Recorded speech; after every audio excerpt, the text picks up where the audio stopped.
ಅಂತ ಪ್ರಯತ್ನವನ್ನು ಮಾಡಬೇಕು ಅಂತ ಹೇಳ್ತಾ ನನಗೆ ಈ ಒಂದು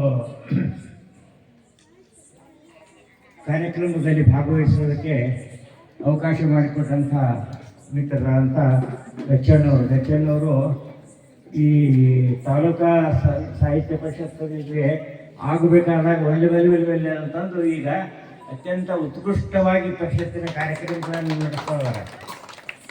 ಆಗಲೇ ಹೇಳಿದ್ರು ಅವರು, ಈ ಕರ್ನಾಟಕ ಸಂಭ್ರಮ 50 ಶರಣಾರ್ಥಿಗಳನ್ನು ಸಲ್ಲಿಸಿ ಇವತ್ತಿನ ಕಾರ್ಯಕ್ರಮದ ಅಧ್ಯಕ್ಷರು, ಹಿರಿಯರು, ಮಾರ್ಗದರ್ಶಕರಾಗಿರ್ತಕ್ಕಂಥ ಪ್ರೊಫೆಸರ್ MG ಗಚ್ಚಣ್ಣವರು ಸರ್ ಅವರೇ, ಇದೇ ತಾನೇ ನಮ್ಮ ಈ ಕರ್ನಾಟಕ ಏಕೀಕರಣದ ಇತಿಹಾಸವನ್ನು ಕುರಿತು ಭಾಳ ಅರ್ಥಪೂರ್ಣವಾಗಿರ್ತಕ್ಕಂಥ ಸಂಗತಿಗಳನ್ನು ಹಂಚಿಕೊಂಡಿರ್ತಕ್ಕಂಥ ನಮ್ಮ ಮಾರ್ಗದರ್ಶಕರು, ಗದಗ ಜಿಲ್ಲಾ ಕನ್ನಡ ಸಾಹಿತ್ಯ ಪರಿಷತ್ತಿನ ಮಾಜಿ ಅಧ್ಯಕ್ಷರು, ಕರ ಬೆಲ್ಲದ ಕಾಲೇಜಿಗೆ ಒಂದು ಸಾಹಿತ್ಯಿಕ ಸಾಂಸ್ಕೃತಿಕ ಒಂದು ಕೊಡುಗೆಯನ್ನು ನೀಡಿರ್ತಕ್ಕಂಥ ಪ್ರೊಫೆಸರ್ AB ಹಿರೇಮಠ ಸರ್ ಅವರೇ, ಈ ಕಾರ್ಯಕ್ರಮದಲ್ಲಿ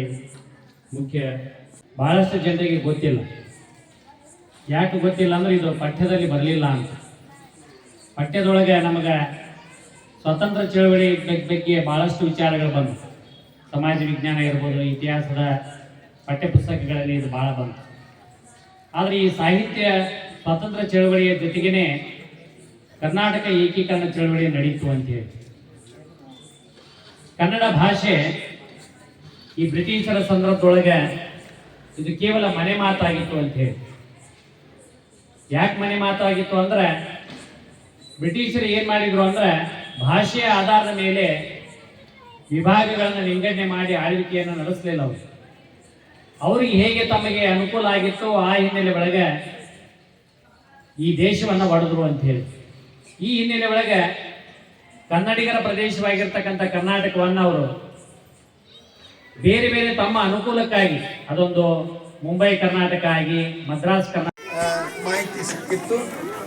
ಅವರ ಮಾಹಿತಿಯಂತೆ ಹಾಗೂ ಆದೇಶದಂತೆ ನಿರಂತರವಾಗಿ ನಮ್ಮ ಮುಂಡ್ರಿಗಿ ತಾಲೂಕು ಕನ್ನಡ ಸಾಹಿತ್ಯ ಪರಿಷತ್ತಿನ ಬಳಗ ಸುಮಾರು ಗ್ರಾಮೀಣ ಭಾಗದೊಳಗನೆ ನಮ್ಮ ಎಲ್ಲ ಕಾರ್ಯಕ್ರಮಗಳನ್ನು ನಾವು ಮಾಡಿದ್ವಿ.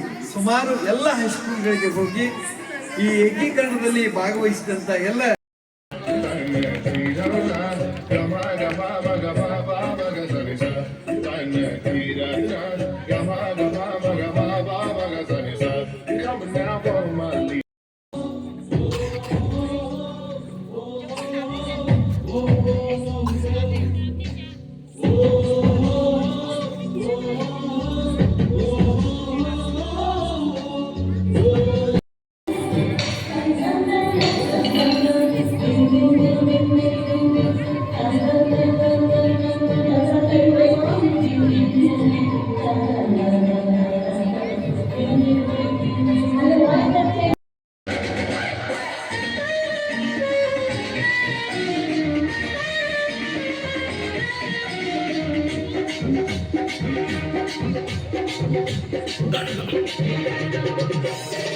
ಕನ್ನಡದ ಮಾತು ಚೆನ್ನ, ಕನ್ನಡದ ನೆಲ ಚೆನ್ನ, ಕನ್ನಡಿಗರ ಮನಸ್ಸು ಚೆನ್ನ.